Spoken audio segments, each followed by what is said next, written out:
আজ বৃহস্পতিবার স্বাস্থ্য ও পরিবার কল্যাণ মন্ত্রী সরদার মোহাম্মদ সাখাওয়াত হোসেন বকুল বলেছেন, বজ্রপাতের মতো হঠাৎ এসেছে হাম, আমাদের কোনো প্রস্তুতি ছিল না। তার মধ্যে আমাদের একটি হাসপাতাল কর্তৃপক্ষের অবহেলার ও কমিউনিকেশনের গ্যাপের কারণে আমাদের অনেকগুলো সন্তান চলে গেছে।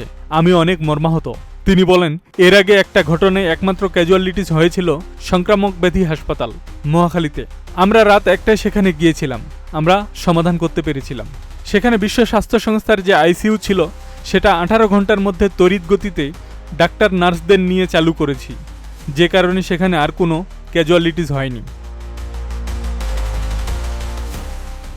স্বাস্থ্যমন্ত্রী আরও জানান, প্রধানমন্ত্রী তারেক রহমানের বিশেষ নির্দেশনায় বাংলাদেশের ইতিহাসে সবচেয়ে কম সময়ের মধ্যে এই ন্যাশনাল ইমার্জেন্সি ভ্যাকসিন ক্যাম্পেইন বা জাতীয় জরুরি টিকাদান কর্মসূচি বাস্তবায়িত হতে যাচ্ছে।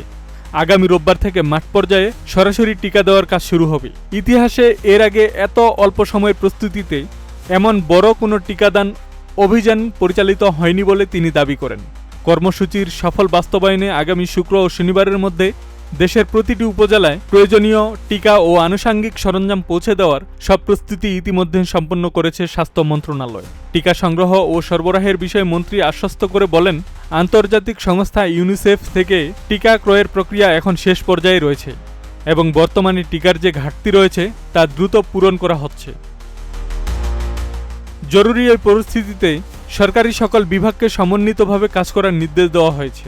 আগামী রোববারের মধ্যে ফিল্ড লেভেলে ভ্যাকসিন পুশ বা টিকা প্রদান কার্যক্রম পুরোদমে শুরু করার মাধ্যমে এই ভাইরাসের বিস্তার রোধ করা সম্ভব হবে বলে স্বাস্থ্য বিভাগ আশা প্রকাশ করছে। বর্তমান পরিস্থিতিতে দেশবাসীকে আতঙ্কিত না হয়ে সরকারের নির্দেশিত স্বাস্থ্যবিধি মেনে চলার পরামর্শ দেওয়া হয়েছে।